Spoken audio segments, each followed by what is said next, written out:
Shri Sachchidananda Sadhguru Sainath Maharaj key జై. శ్రీ సచ్చిదానంద సద్గురు అలివేలు మంగమ్మ సహిత Bharadwaj Maharaj key జై. శ్రీ సచ్చిదానంద సద్గురు నాంపల్లి బాబా మహారాజ్ కీ జై. జై సాయి మాస్టర్. ఈరోజు సత్సంగంలో మనం శ్రీ సాయి సత్సంగము భజన ఎలా చేసుకోవాలి అనే గ్రంథాన్ని వివరించుకుంటున్నాం. రచన పరమ పూజ్య ఆచార్య శ్రీ కిరాల భరద్వాజ మాస్టర్ గారు. మనం ఏం చెప్పుకున్నామంటే శ్రీ సాయి భజన ఎందుకు ఎలా చేయాలి అనే దాన్ని మనం ఇందులో మాస్టర్ గారు కొన్ని పాయింట్స్ ఇచ్చారు, వాటిని మనం చదువుకుంటున్నాము. నిన్న ఏం చెప్పుకున్నామంటే మనం భజన చేస్తున్నప్పుడు మాస్టర్ గారు ఏం చెప్పారంటే అంటే పెద్ద పెద్ద వాయిద్యాలు ఎక్కువ బాగా సౌండ్ వచ్చేవి అవన్నీ ఎక్కువ వాయిద్యాలు అలాంటివన్నీ పెట్టుకోకుండా చాలా సింపుల్గా చిన్న చిన్న వాయిద్యాలతోటి చాలా తక్కువ వాటితోటి భజన పెట్టుకోవాలి అని చెప్పాము. అది కాకుండా ఇంకేం చెప్పారంటే సామూహిక భజనలో ఎప్పుడూ పామరులకు కూడా అందుబాటులో ఉండేలాగా సరళమైన బాణులనే పాడాలి అని చెప్పారు. అంటే ఎవరైనా సరే, అందరూ కళాకారులు కాదు కదండి, అందరూ గానగంధర్వులు కాదు కదా, మనలాంటి వాళ్ళే ఉంటారు. అందుకని సరళమైన బాణిలో పాడేలాగా భజనలు అట్లా ఉండాలట ఎప్పుడు. అదొకటి చాలా ముఖ్యమైనది. అందరూ పాడుకోగలివిగా ఉండాలి భజన. అందులో గాన కౌశలం తక్కువ, భావనా బలం ఎక్కువగాను ఉండాలి అని చెప్పారు. అంటే గాన కౌశలం లాంటివి తక్కువ ఉండాలి, భావన అనేది ఎక్కువ ఉండాలి భజనలో. అందుకే కదా బాబాయ్ ఏం చెప్పారు, మీకు అందులో ఉంటుంది లీలామృతంలో, మీకు గానం ఇష్టం, నాకు జ్ఞానం ఇష్టం అని చెప్పారు బాబా. అంటే భావం ఉండాలి అందులో అని చెప్పి. అందుకే ఆడంబరంగాను వాయిద్యాల గొడవ ఇలాంటివి ఉండకూడదు అని చెప్పారు. అందుకే ఏం చేశారట, శ్రీ సాయి తాకియాలో నృత్య గీతాదులు కలిపే విధానంలో వాటిని మనం ఎలా ఆచరించాలో సూచించారు. ఆయనకు కాళ్లకు గజ్జలు, చేతిలో చిమ్టా తప్ప మరేమీ ఉండేవి కావు. అంతే. అంటే అందుకనే సింపుల్ చిన్న వాయిద్యాలు చెప్పారు. భజనలో కేవలం చేతులు తట్టడం ఎక్కువ ప్రయోజనకారి అని శ్రీరామకృష్ణ పరమహంస కూడా తమ ఆచరణ ద్వారా బోధించారు. అలా చేతులు తట్టడం కానీ, గానం కానీ బృందంలోని తక్కిన వారితో కలిసిపోవాలి కానీ ప్రత్యేకంగా ఉండాలని భక్తులు ఎన్నడూ ప్రాకులాడకూడదు. ప్రత్యేకంగా పాడాలి అని ఒక ప్రత్యేకతను చాటుకుంటూ భజన చేయడం అనేది ఉండకూడదు. భక్తులందరితో కలిసిపోవాలట భజన చేస్తున్నప్పుడు. అది ఆ భజన చేతులు తట్టడం కానీ, పాడుతూ ఉండడం కానీ, మొత్తం బృందం అందరూ ఒక్కలాగా పాడేలాగా ఉండాలట. పై చెప్పినట్టు అన్యచింతలు తొలగి నామి అయిన సద్గురుని మీద, దైవం మీద నిలవాలంటే ఒకే నామాన్ని ఎక్కువసార్లు ఇట్టి ప్రయత్నంతో గానం చేయాలి అని చెప్పుకున్నాం అన్నమాట. ఇంకా ఇలా అని భజన సమయమంతా ఒకే నామాన్ని గానం చేస్తే మనలో దాగి ఉన్న దేవతలందరూ వేరు అన్న భావం మిగిలిపోయే ప్రమాదం ఉన్నది. దేవతలు అనేకమైన అన్ని నామరూపాల్లోనూ ప్రకటమైనది పరమాత్మ ఒక్కడే. వారంతా వేరన్న భావం రాగయుక్తమైన అవివేకమని, అట్టి శ్రద్ధకు ఫలితం అల్పమని భగవద్గీత స్పష్టంగా చెబుతుంది. శ్రీ సాయి సకల దేవతలు తామేనని భక్తులకు నిరూపించడంలోని సూత్రం ఇదే. ఇట్టి అవగాహన మనలో నాటుకునేందుకు పరిమిత సంఖ్యలోని కొన్ని దివ్యనామాలను సంకీర్తన చేయడం అవసరం. పరిమిత సంఖ్యలో దివ్యనామాలను పెట్టుకుని సంకీర్తన చేయండి అని చెప్తున్నారు. అప్పుడు అందరూ మన ఏ దేవుడి నామాన్ని స్మరించినా అది సాయియే అన్న నామం అనేది మనకి దృఢపడుతుందన్నమాట. అందుకే బాబా కూడా ఆయన సకల దేవతా స్వరూపము అని చెప్పి మనకి లీలామృతంలో ఆయన అనుభవాలు ఇచ్చినట్టుగా మనం చదువుకున్నాం. భజన అయ్యాక భక్తులందరూ 8వ పాయింట్ అనమాట, ఇది కూడా చెప్పుకున్నాం మనం. భజన అయ్యాక భక్తులందరూ కనులు తేలికగా మూసుకొని కానీ, కనులు తెరిచి కానీ ఆ సద్గురునిపై దృష్టి నిలిపి ప్రశాంతతను అనుభవించాలి. అట్టి ప్రశాంతత భజనానంతరం తప్పక అనుభవం అవుతుంది. భజన కనుక మనం శ్రద్ధగా చక్కగా చేసుకుంటే అట్టి ప్రశాంతత అనేది మనకి అనుభవం అవుతుంటే అదే భజన యొక్క ఫలితం అని చెప్పవచ్చు. దాన్ని అనుభవించకనే ప్రక్కవారితో మాట్లాడడం, తీర్థప్రసాదాలు తీసుకొని వెడలిపోవడం అవివేకం. దాన్ని అనుభవించకుండా ఆ ప్రశాంతతని భజన యొక్క కాసేపు అట్లా కళ్ళు మూసుకుని కానీ, కళ్ళు తెరిచి కానీ అలాగా ఆయన చూస్తూ కానీ అలాగా ప్రశాంతతను అనుభవించాలట. అంతేగాని ఆ భజన అయిన తర్వాత పక్క వాళ్ళతో వెంటనే మాట్లాడడము, లేకపోతే తీర్థప్రసాదాలు తీసుకుని గబగబా వెళ్ళిపోవడము అట్లా చేయొద్దు. అది అవివేకం అని చెప్తున్నారు. కాసేపు ఆ ప్రశాంతతని అనుభవించండి. ఆ భజన ఫలితం అదే. అంతసేపు భజన చేసిన ఫలితం ఆ ప్రశాంతత, దాన్ని అనుభవించండి. అది లేకే కదా మనం అందరం బాధపడుతుంది. ఏమడిగినా ముందు ప్రశాంతత ఉంటుంది. అబ్బా ఇంట్లో ప్రశాంతత లేదంటూ ఉంటాం, మనశ్శాంతి లేదు, ప్రశాంతత లేదంటూ. ఆ ప్రశాంతత ఎక్కడొస్తుంది మనకి? దాన్ని తగ్గగా చేసుకుంటూ వస్తుంది మనకి. ఆయన దగ్గర కాస్త కూర్చుని కాసేపైనా, అందుకే ఇవన్నీ పెట్టింది, అందుకే నిత్యం ఏదో ఒక అలజడితో ఉంటాం కాబట్టే కనీసం ఆ వారం ఒక్కరోజైనా కూర్చుని అట్లా సత్సంగంలో కూర్చుని ఆ ప్రశాంతతను పొందుతారు అని చెప్పి. అందుకని ఎంత జాగ్రత్తగా మన సత్సంగాన్ని ఉంచుకోవాలో కూడా చూడాలి. అంతమంది ప్రశాంతత చెదరగొట్టకుండా జాగ్రత్తగా మన ప్రశాంతత నిలుపుకుంటూ చుట్టుపక్కల వాళ్ళకు కూడా ప్రశాంతత అట్లా ఉండేలాగా, అనుభవం అయ్యేలాగా మనం చాలా జాగ్రత్తగా ఉండాలన్నమాట సత్సంగంలో. పై చెప్పిన ప్రశాంతతే నిజమైన తీర్థము, ప్రసాదము. సామూహికంగా భజన చేసేటప్పుడు భావం ప్రధానంగా ఆరంభించి అది స్థిరపడ్డాక దానిని బాణితో మనస జోడించి బాణి, రాగము, తాళాల సహాయంతో మనస్సును భావంలో నిలపగలగాలి. ఇది ఎంతగా మనకు కుదురుతుందో అంత గాఢంగా తర్వాత శాంతి అనుభవం అవుతుంది. ఎంత చక్కగా మనం భజన హాయిగా చేసుకుంటామో అంతలాగా మనకి అంత గాఢంగా మనకి ఆ శాంతి అనేది ఆ భజన తర్వాత అనుభవం అవుతుందని చెప్తున్నారు మాస్టర్. తర్వాత 9వ పాయింట్ ఇక్కడి నుంచి మనం చెప్పుకుందామండి. పై చెప్పిన రీతిన భజన చేయగలగాలంటే మనము గానం చేసే నామం యొక్క అర్థం తెలుసుకోవడం అవసరం. పై చెప్పినట్టుగా మనం భావయుక్తంగా భజన చేయాలి అంటే కనుక ఆ నామం యొక్క అర్థం తెలియాలి అని చెప్తున్నారు. ఉదాహరణకు మొదట మన సత్సంగాల్లో గణపతిని కీర్తిస్తాము. శ్రీగణనాథ చెప్పుకుంటాం కదా భజన ఫస్ట్ మన భజనలో. దాంట్లో సత్సంగాల గణపతిని ఫస్ట్ మనం కీర్తిస్తాం కదా. గణము అంటే సమూహము లేక రాశి అని అర్థం.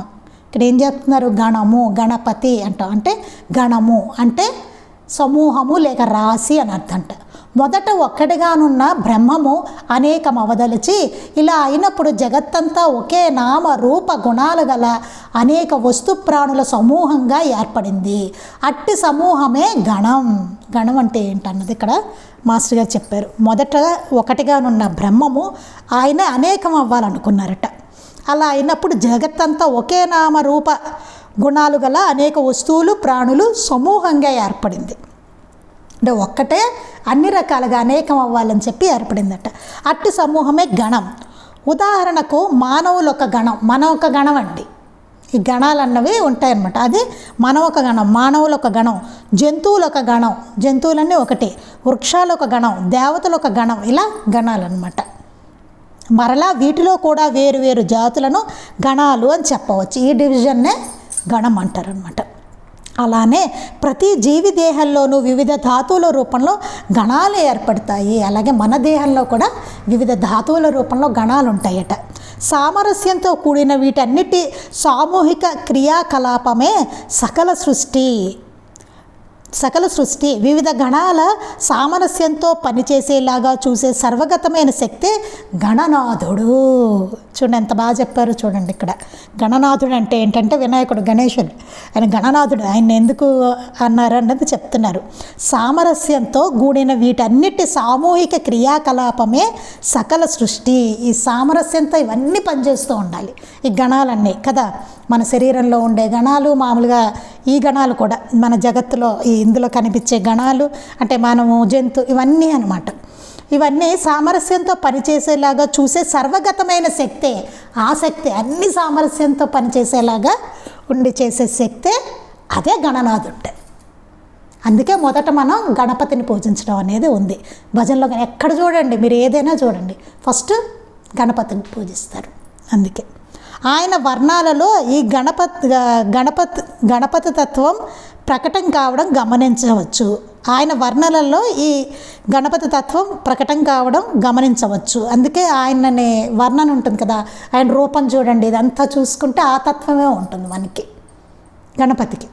ఆయన ఆకారమే అట్లా ఉంటుంది కదా. అది పైనేమో ఏనుగుది ఉంటుంది, అది జంతుగణము. కింద చూస్తేనేమో మానవుల్లాగా మనుష్య గణము కదా, పైగా మూషికం ఉంటుంది. ఇలా అన్నీ ఎన్ని చూసుకున్నాను. ఆయనకేమో పత్రితో పూజ చేస్తూ ఉంటాము మనం. అది ఇదే కదండి, మొక్కలు, వృక్షాలు, వృక్షగణము. ఆయన మళ్ళీ తీసుకెళ్ళి ఆ నీళ్ళల్లోనే కలుపుతాము. ఇట్లా ఆ ప్రకృతి అంతా గణాలన్నీ ఆయనలోనే ఉన్నాయి అక్కడ. అదంతా అన్నిటినీ నడిపే శక్తే ఆయన, గణనాథుడు ఆయనట. అది అన్నమాట. అది ఆయన దాంట్లోనే ఉందని చెప్తున్నారు. ఆయన వర్ణనలోనే అది ఉందట ఆ తత్వం. సద్గురు సాయి తత్వం ఇదే కదా, సాయే గణనాథుడు. మరి బాబా తత్వం కూడా అదే కదా. మనకు తెలుసు అంతటా ఆయనే ఉన్నారు, అన్నీ ఆయనే కదా. లీలామృతం చదువుకున్నప్పుడు మనకన్నీ తెలుసు, మనం చదువుకున్నాం. అవునా? నువ్వు చూసేదంతా కలిపి నేనే అని చెప్పారు ఆయన. చూసేదంతా నేనే అన్నారు ఆయన. అంటే ప్రతిదీ ఆయనే అనమాట, అన్నీ ఆయనలోనే ఉన్నాయి. అదే మరి బాబా, అదే గణపతి అక్కడ. సాయే గణనాథుడు. మరి ఏదే వేరు అక్కడ, బాబాయే గణనాథుడు. అక్కడ ఏదో గణపతిని కదా అని కాదు, అక్కడ బాబానే గణపతి. అక్కడ ఆయనకే చేస్తున్నాం. గణపతి అన్నా బాబానే అక్కడ, శ్రీ గణనాథ అన్నా బాబానే అక్కడ. అది అందుకని ఆ దేవతా భేదాలు అవన్నీ పోవాలన్నమాట. మహాత్ముల దగ్గర అవన్నీ ఉండవు. అట్లా అసలు ఛాన్స్ లేదు దానికి. అట్లా ఉన్నామంటే మన అవివేకం, మనం సరి చేసుకోవాల్సిన విషయం అది. అట్టి దివ్య దృష్టములైన గణాల సమూహమే బాహ్య ప్రకృతి. మన వ్యక్తిగత జీవితాలు అని తెలిసి నేను నాది అను అహంకార మమకారాదులను విడవడమే శరణు పొందడం అంటే.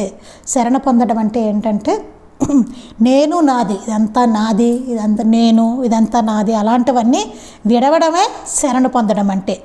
ఈ నేను నాది అనే అహంకారాన్ని, మమకారాలను శరణు పొందడం అంటే అదండి అర్థం. శరణు అంటే అది. సమిష్టిగా సృష్టికి శ్రేయస్సు చేకూర్చే దివ్య కర్మల్లో మన వ్యక్తిత్వం శరణు పొందడమే ముందు చెప్పిన భక్తి ధర్మాల లక్ష్యం కదా. అసలు భక్తి ధర్మము అనేదానికి, అసలు భక్తి అంటే చూడండి, భక్తి అన్న ధర్మము అన్న వాటి లక్ష్యం ఏంటంటే సమిష్టిగా సృష్టికి శ్రేయస్సు చేకూర్చే దివ్య కర్మలలో మన వ్యక్తిత్వం శరణు పొందడమేట.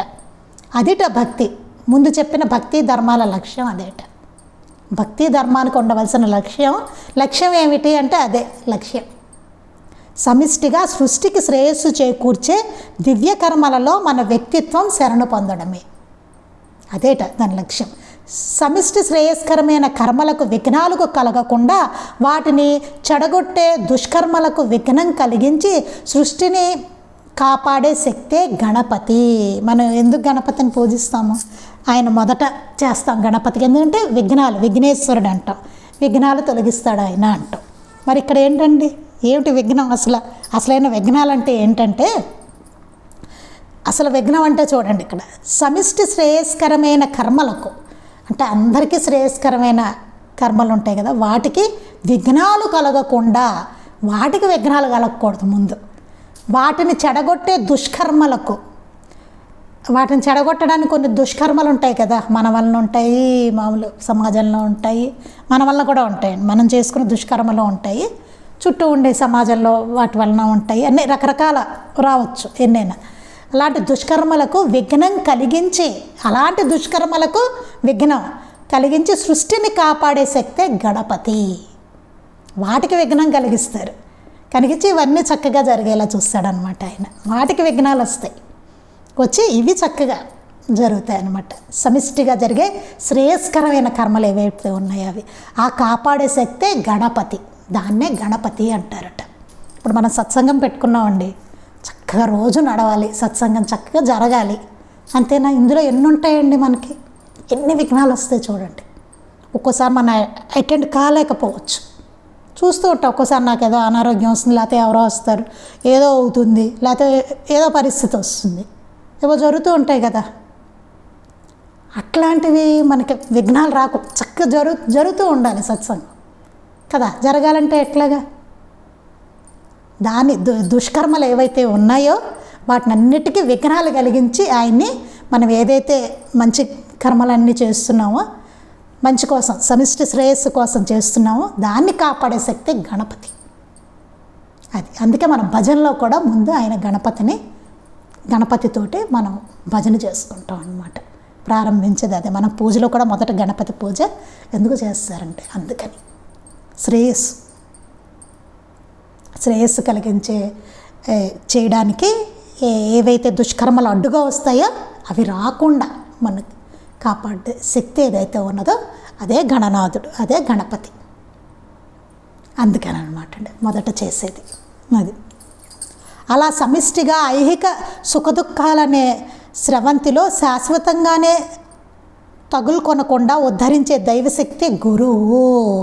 ఇలా సమిష్టిగా ఐహిక సుఖ దుఃఖాలనే స్రవంతిలో మనకి ఎట్లా ఉంటుందండి, ఐహికంగా మనకి సుఖము దుఃఖము ఇలాంటివి ఉంటాయి, స్రవంతి జరుగుతూనే ఉంటుంది.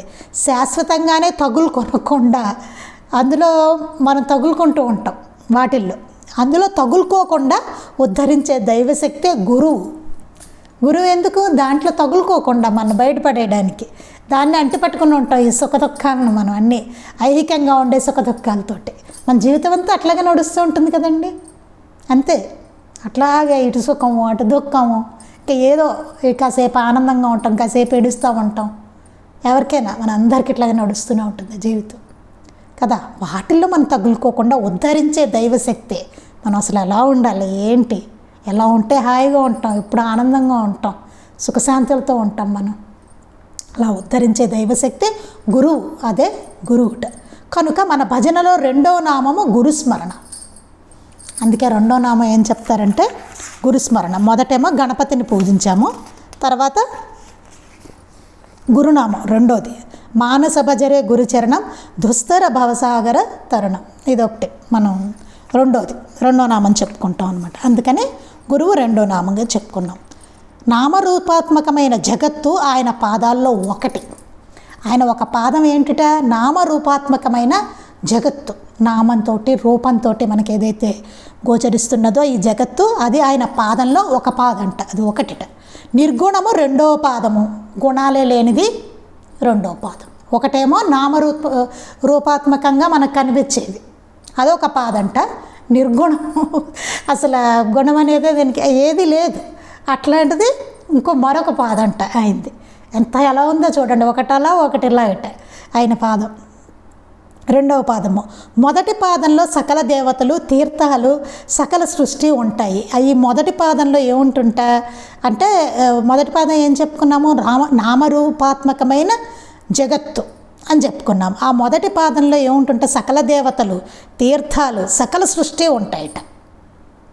అందుకని శ్రీ సాయి సకల మహనీయుల రూపంలో ఉండే దత్తాత్రేయ తత్వం గనుక మన భజనలో మూడవది దత్తనామం. మూడో నామం గురించి చెప్తున్నారు.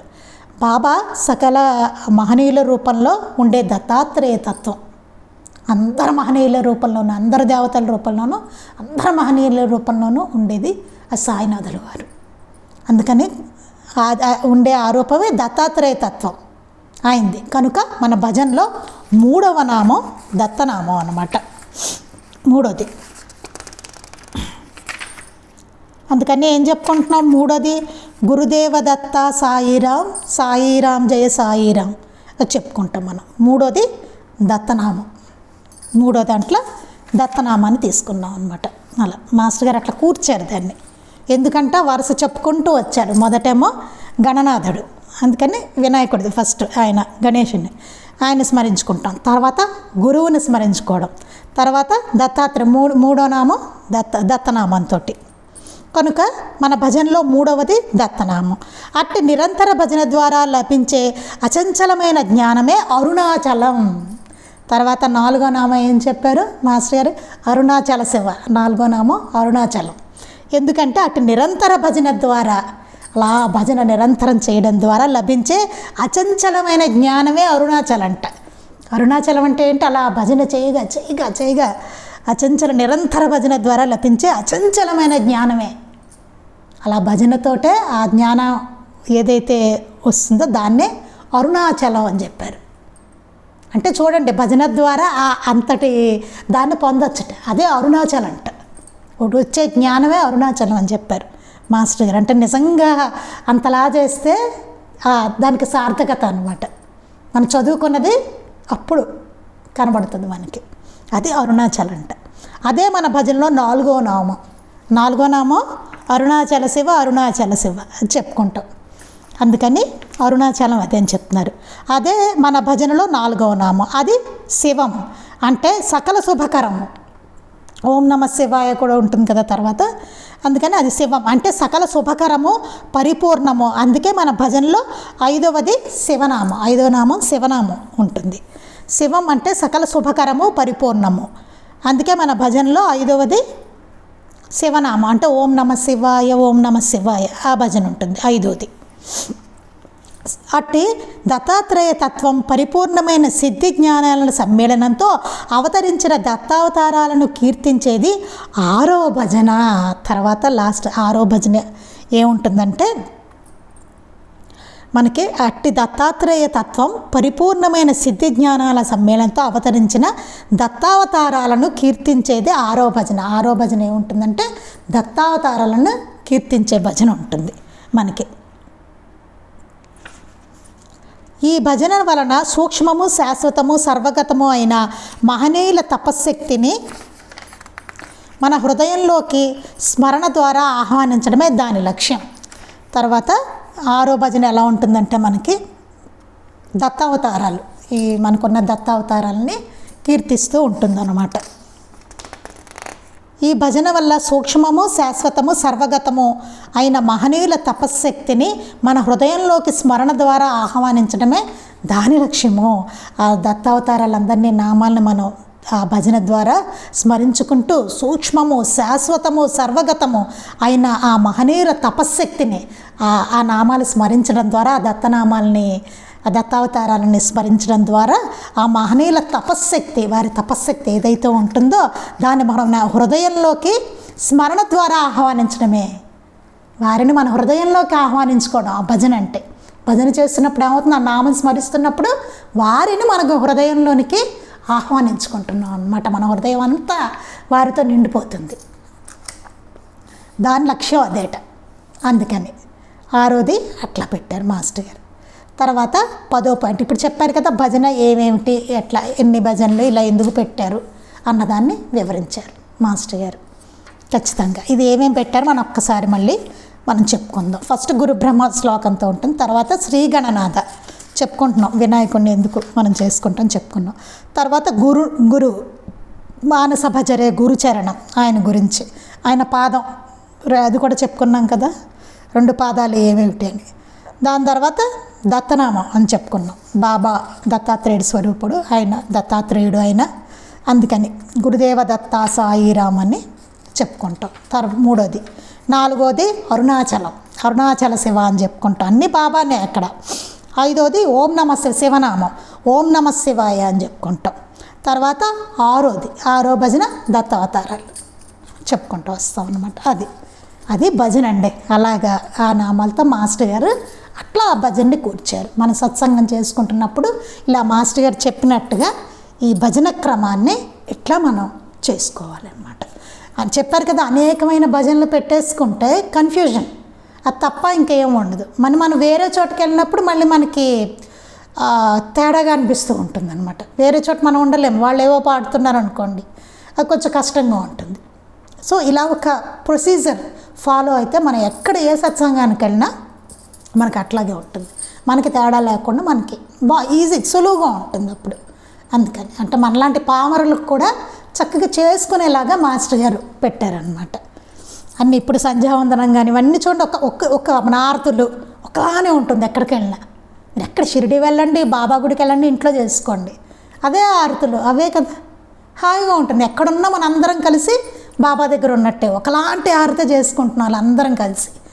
మరాఠీ ఆరతులు ఉన్నాయనుకోండి, ఇప్పుడు చక్కగా అదే చేసుకుంటున్నాం. బాబా షిరిడి ఆరతులు అందరం చేసుకుంటే అందరం కలిసి అదే టైంలో బాబా అక్కడ దాంతోపాటు మనం చేసుకుంటున్నాం. అట్లా ఎంత బాగుంటుంది. సత్సంగం కూడా అంతే, అందరం అదే టైంలో అదే చేసుకుంటున్నాం అనుకోండి, ఎంత బాగుంది.